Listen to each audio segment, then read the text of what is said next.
broches, ça ressemble à ça. Donc, c'est vraiment des petits carrés qui sont collés sur chacune des dents, auxquels on est venu placer un fil là, à l'intérieur des boîtiers. Donc, c'est ça, ça va être un petit peu différent pour l'entretien de ça. Donc, on laisse à chaque patient une brosse à dents électrique qui ressemble vraiment à une brosse à dents normale avec une tête carrée. Puis, tout ce qu'on a à faire avec la brosse à dents électrique, c'est vraiment de la laisser agir sur les dents. Puis, il faut vraiment pas oublier là, chacun des endroits. Fait qu'on vient, on place vraiment les... Ça, c'est un modèle en bas, là. On va placer les poils en dessous des boîtiers. Puis, on va venir tourner vraiment la brosse à dents autour des boîtiers. Donc, vraiment en dessous, sur le devant et sur le dessus.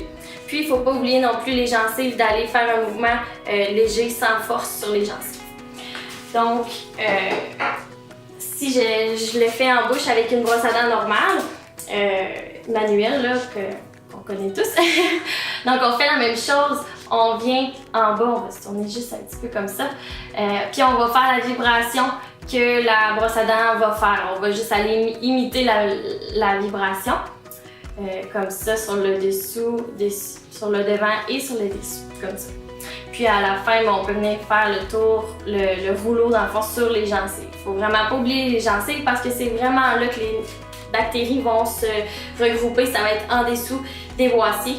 Puis si on laisse de plaques dentaires des bactéries, ben c'est là que les gencives ils gonflent, ils saignent plus facilement, il y a de la rougeur. Donc ça, c'est signe de gingivite. C'est pour ça qu'il faut bien aller nettoyer.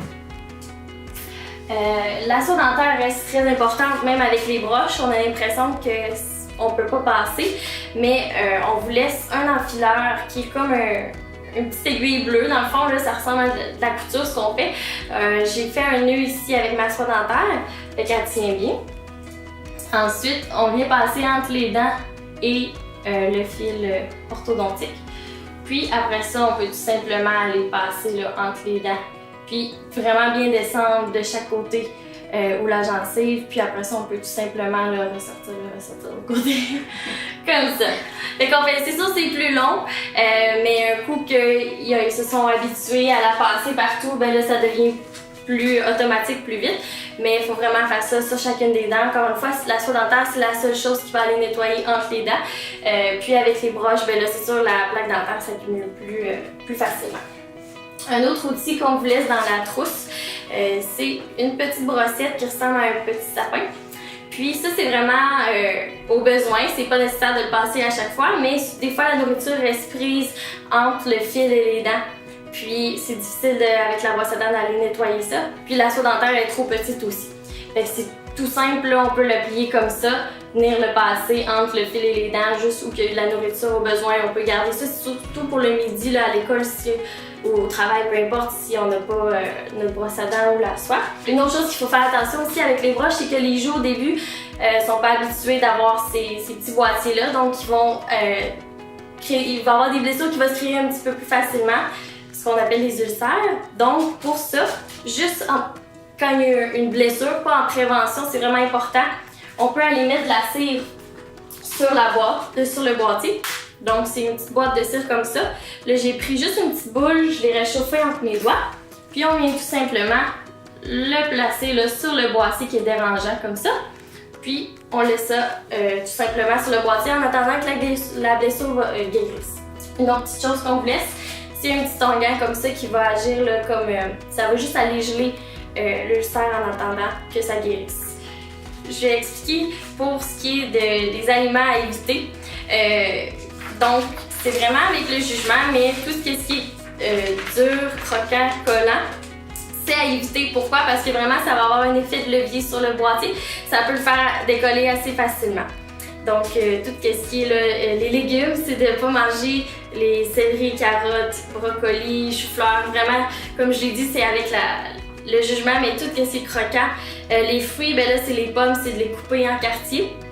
Pas les croquer vraiment avec les dents en avant, ça peut faire décoller plusieurs boîtiers en même temps. Les pains, on peut manger des toasts, il n'y a pas de problème. On parle des pains baguettes, là, le tour. Si vous voulez, vous pouvez manger la mie à l'intérieur, mais pas la croûte. Pour le fromage, ben, on indique ici sur le fait qu'on ne mange pas les fromages gratinés rôtis. On peut manger les fromages gratinés, mais pas rôtis. Donc, je vous explique, c'est vraiment sur les lasagnes, des fois, le fromage est plus noirci sur les coins. C'est ça qu'il faut éviter.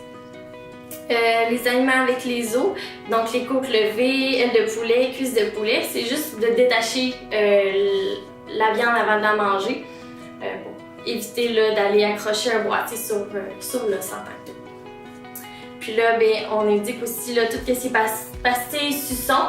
On peut les manger, mais il faut vraiment les laisser fondre jusqu'à la fin. On peut pas aller croquer avec les dents avant la fin qu'ils soient toutes fondues parce que ça peut encore une fois aller faire décoller les boîtiers. Gomme, réglisse, caramel, jujube, c'est vraiment 1000 fois non. On veut pas du tout parce que ça peut prendre partout dans les boîtiers, aller coller, puis nous après ça on a de la difficulté à les nettoyer ça comme il faut. Donc c'est ce qui est conclu là pour le volet les aliments à éviter. Pour les urgences, qu'est-ce qui peut arriver en orthodontie? C'est vraiment le boîtier décollé, c'est ce qu'on va voir le plus souvent. La façon d'éviter de décoller les boîtiers, c'est vraiment de faire attention à ce qu'on mange.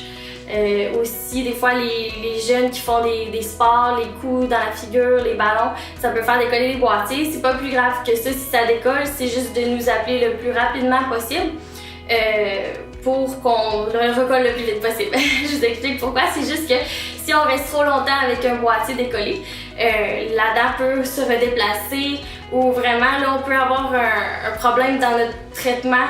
C'est juste que ça va prendre plus de temps.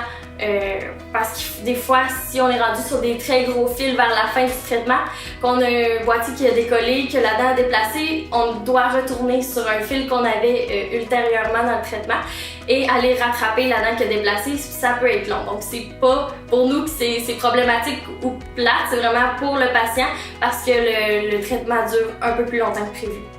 Ensuite, une autre urgence qui peut arriver, c'est vraiment un fil qui pique à l'arrière. Nous, on essaie vraiment de faire attention, de couper les fils très courts, mais les dents en se déplaçant, le fil y allonge automatiquement. Donc, vous pouvez toujours essayer de le couper, mais c'est juste que c'est plus difficile pour vous d'accès.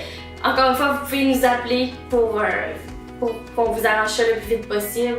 Puis, on a toujours des petits moments là, dans nos journées qu'on garde pour nos urgences. Donc, téléphonez la secrétaire et elle va vous trouver un petit trou là, quelque part. Et que ça conclut pour les urgences.